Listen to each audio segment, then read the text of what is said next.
Good evening, everyone. I hope you are well. Welcome back. Today, we're going to be looking at some fixed expressions that you can use in your advanced exam. Now, these are typically seen in the use of English exam, but they're useful for any part of the exam. Okay. So we're going to look at 10 fixed expressions today. So let's get going. Let's get started. Okay, so our fixed expressions. Okay, so number one, number one isn't actually a fixed expression. Number one is a phrasal verb, but these are phrasal verbs that that are commonly confused and commonly seen in use of English. And the first one is, what's the difference between come across and come across at?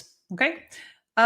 Guys, while I am explaining this, if you have any questions, if there's anything you want to ask me, write them in the comments as we go, and at the end, I will answer these questions for you. Okay. So first off, come across. What does this mean? Okay. Come across is used when we find something unexpectedly. When we find something unexpectedly. And this is typically an object. So, for example, let me tell you a story. I was over in Scotland visiting my auntie in the summer, and she's getting quite old now. So she asked me to go up to her attic, up to her loft, and start clearing out some of the old things up there. And her attic was just absolutely full of crap. No, so while I was up there, like throwing down all these old books, chairs, like a sail for a boat, there was all these random things. I came across some old photos of my mum when she was a kid. And it was great. We spent the whole evening looking at these old photos. But I came across these old photos. I found them unexpectedly. I found them by accident. No? So to find something unexpectedly. No? Or I was walking down along the street and I came across 50 euros in the street. Woohoo, 50 euros. To come across something. Careful, I can't use that with people. I can't say, oh, I was walking down the street the other day and I came across my friend Emma. No. If we want to use it for people, then we have to use to bump into. No, to bump into. So I was walking down the street and I'm like, oh, hey, Emma, how are you doing? I came across, I bumped into Emma in the street. Okay, to bump into. Now, what's the difference between that one and to come across as? Okay, so when we put that as on the end. So in this instance, if we say come across as, we're usually using it with an adjective afterwards. And we use this when we want to describe how someone appears to be or how they seem to be. Okay? So if you look at me on like YouTube videos or on Instagram reels, I'm like, woo, yeah, oh, hi guys, how is everybody? And you might think that I'm quite confident, like I appear quite confident, but actually, generally, I'm quite an introverted person. I'm quite shy in the real world, in real life. No, so you could say, oh, Cheryl comes across as really confident. I wouldn't think she was introverted. I wouldn't think she was shy. No, she comes across as confident.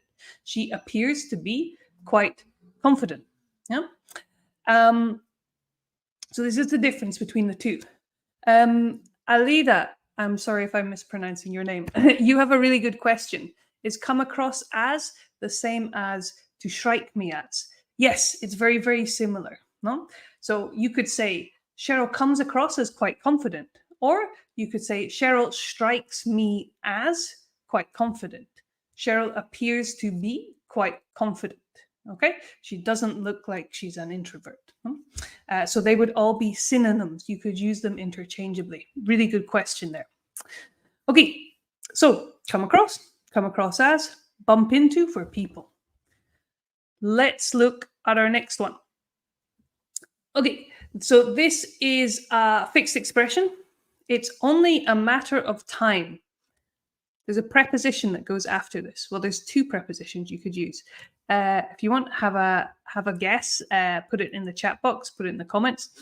So these are the commonly confused prepositions. People usually mistake these ones.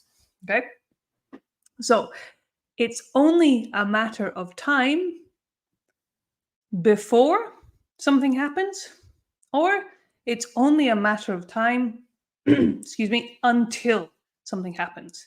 So it's only a matter of time before or until. Yeah. Very good, Elishka. You got it right. So when do we use this? Okay. We use this when we want to say that something is going to happen sooner or later. It's inevitable. Okay. It's going to happen. We just don't know when exactly it's going to happen. Okay. So, for example, I tell my students, it's only a matter of time before you pass your Cambridge Advanced exam. It means it's for sure you're going to pass it. We just don't have the exact date yet. No, maybe it's going to be in November, maybe it's going to be December, maybe it's January. You're going to pass, but we're not sure quite the date yet. It's only a matter of time before you pass your exam. Okay, or it's only a matter of time until you pass your exam. We don't use that. It's only a matter of time that you pass your exam. We don't use when. It's only a matter of time when you pass your exam. These are common errors that people make with this. So be careful if this is in a use of English exercise. Okay, make sure you use the correct preposition. Okay, our next expression here. So this one, contrary to popular. There's a word that always goes after this. Contrary to popular belief. Contrary to popular belief. Okay. So this is a fixed expression, and this means that everybody thinks this thing, but actually, I think the opposite of that. No. So the common belief is blah blah blah, but I'm going to say something that's the opposite of that. For example, I was listening to a podcast the other day, and it said that everybody thinks that you can see the Great Wall of China from space. Everybody thinks that this is a fact. But contrary to popular belief, you actually can't see it from space. I was like, really? What? I had to go Google this. I was like, no, it can't be true. I'm sure you can see it from space. So they were saying something contrary to popular belief. They were saying something that was the opposite of what most people believe. Okay, so contrary to popular belief. Aleda, very good. You got it correct. Well done. Okay, our next one. This is a very common one in the use of English exam. To be the point of doing something. What is the missing preposition here? To be the point of doing something. This one is to be on the point of doing something. To be on the point of doing something. You might also see it being used, and it's the same way, to be on the verge of doing something. Yeah? To be on the point or to be on the verge of doing something. And this means I was just about to do something. No? I was just about to do something.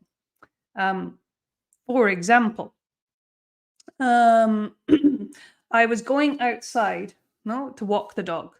I was just about to walk the dog when it started to rain. So, oh, for God's sake, no, I can't go out now. I'm Scottish. It always rains. But now that I live in Tenerife, there's a tiny bit of rain. I'm like, oh no, can't leave the house. It's raining. No. So I was on the point of leaving the house. When it started to rain. So I decided to sit back down and watch Netflix, and my poor dog gave me the puppy dog face. Wasn't very impressed that he wasn't going for a walk. So to be on the point of doing something.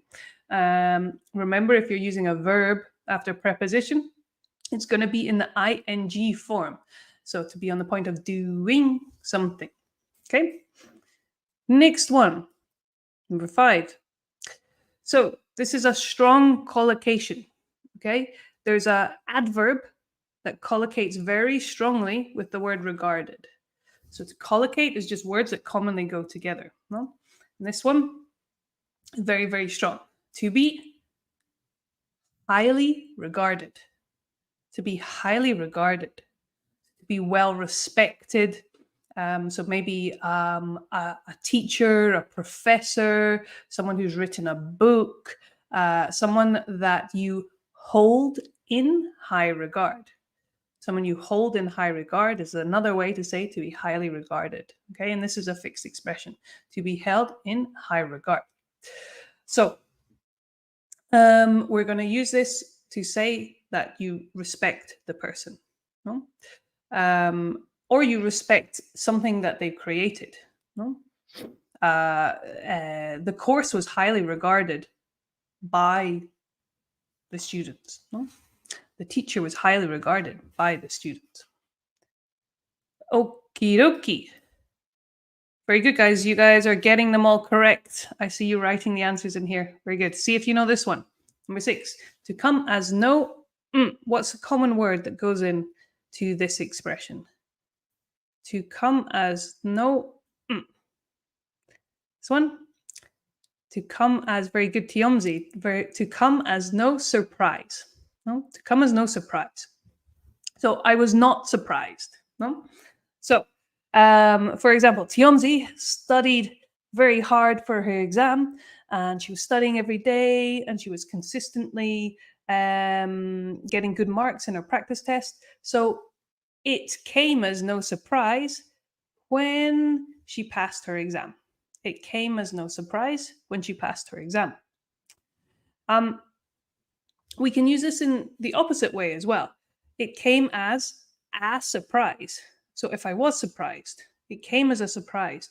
So maybe Pablo didn't study at all for his exam. He did nothing. He never came to class.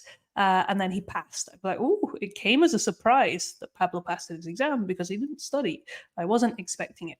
To come as a surprise. You might also see that being used with disappointment or shock. It came as a disappointment. It came as a shock. No? But our standard or most common way that we're going to use this is in the negative. It came as no surprise. Okay, came as no surprise. Next one. Number 7. To make your mind. This is to make a decision. Yeah, to decide something, to make a decision, to make up your mind. To make up your mind. Okay? Like, come on, decide. Very good, guys. Paulina, very good. To make up your mind to decide. So come on, guys.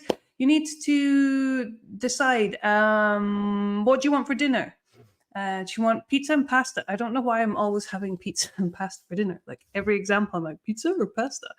I'm trying not to eat carbs as well at the moment. So like these are like the worst dinners possible that I could think of. Like make up your mind. Do you want pizza or pasta? A salad. That's what I want for dinner. I've made up my mind. I'm going to have a salad. Okay, the next one. Number 8. It's a blessing in... what's the next word? It's a blessing in... It's a blessing in disguise.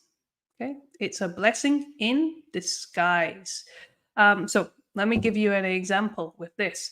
So most of my life, like I wanted to be a teacher. I really wanted to help people, but I wasn't sure always if I was going to be an English teacher. I studied history and sociology at university, so I thought maybe I would be a history teacher. But I just always had this like desire to help people.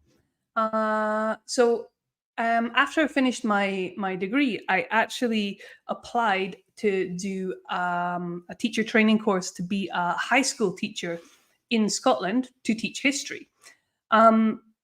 And something I put in the application, I got all my recommendations from my professors and stuff, and I sent the form away to apply to go to university in Edinburgh to do a master's in teaching. And something happened with my application form. Like there was an error or something. It didn't go through correctly, and they couldn't read something. I don't know, some technological thing that happened. So in the end, I missed the deadline for applying for this course, and I didn't get to go.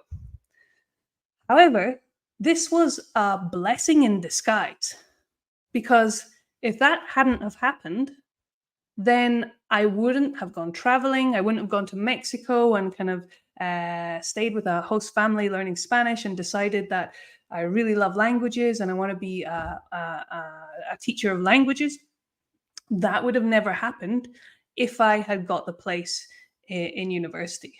So the negative thing that happened, the not getting the place in university, the problem with my application form. So the negative thing that happened was actually a good thing, but I just didn't know it at the time. So when it's a negative thing that happens, which actually turns out to be a good thing, we call this a blessing in disguise. So it was a blessing in disguise. I didn't get into the course, or now I would be a history teacher in high school, teaching all the Scottish kids some about World War II, rather than teaching you guys English. No? Questions. Every cloud has a silver lining. Yeah, it's quite similar to that as well. Like every bad thing has a positive aspect. No? However, the slight difference would be like that every cloud would be like a negative thing happened, but there's also a good thing as well. No, whereas a blessing in disguise is like you thought it was a bad thing, but actually it turned out to be a good thing. So very slight difference in meaning, but yeah, more or less along the same lines. No? Okay, we've got a couple more to go. So remember, any questions that you have, type them in the chat box and I will answer them for you after number 10. Number 9, to go off the beaten. This is connected to travel. To go off the beaten track. To go off the beaten track. So this means to travel somewhere that is not commonly visited by tourists. No, to go off the beaten track. So a beaten track is literally if you have a path, if you're walking in the grass, no, if you're walking in the countryside, and if everybody's walking down the same path, no, the grass gets like beaten down, no, so you can see like a little track, no, so it's obvious that lots of people have gone that way. Whereas if you go down the other path that's all overgrown and the bushes are everywhere and you're having to like walk along the path like this, that is not the beaten track. No, that is the less traveled route. No, the one that nobody's going down. So we use this when we're talking about traveling to places that are not so touristy or that not everyone goes to. Yeah. So from my travel adventures, I'll tell you a story. I have lots of travel stories. You'll hear kind of over the next few months. But I went when I was about 30, I think, about 28, 29, 30. I went traveling to India for 3.5 months. I went backpacking with my sister. And we decided to go. We met some guys and we decided to go to this part of India in the north that tourists don't generally go to. And it wasn't recommended. I think it was a bit dangerous at the time. There was some troubles going on in this area. It was in Kashmir. So we weren't sure about going. We were humming and hawing. But yeah, in the end, we decided to go, and it was amazing. We were the only tourists there. We didn't see another tourist the entire time we were there. I was hiking up mountains and talking to shepherds and playing with their kids, and yeah, it was an awesome experience, and it was definitely off the beaten track. No, it was definitely off the beaten track. A bonus expression actually that's just come to mind right now, a bonus expression is so if you're backpacking and you're traveling very, very cheaply, like we were staying in hostels that were like 50 cent a night or €1 a night, these like horrible places. So if you're traveling very cheaply, you could say you're traveling on a shoestring. No, to travel on a shoestring, so like the laces that you tie your shoes with, to travel on a shoestring or to have a shoestring budget is a very, very small budget for traveling. So typically backpackers going on their gap year at school to travel on a shoestring. That's difficult to say, shoestring. Okay, and our last one, number 10. It's time you went to bed. It's time you went to bed. Missing word here. There's two possible options that you can use. First one is it's, any guesses? It's high time you went to bed. It's high time you went to bed. Very good, guys. Alida, you've got the other one as well. It's high time or it's about time you went to bed. Okay, it's high time or it's about time you went to bed. Notice it's high time you plus past simple. It's high time you went to bed.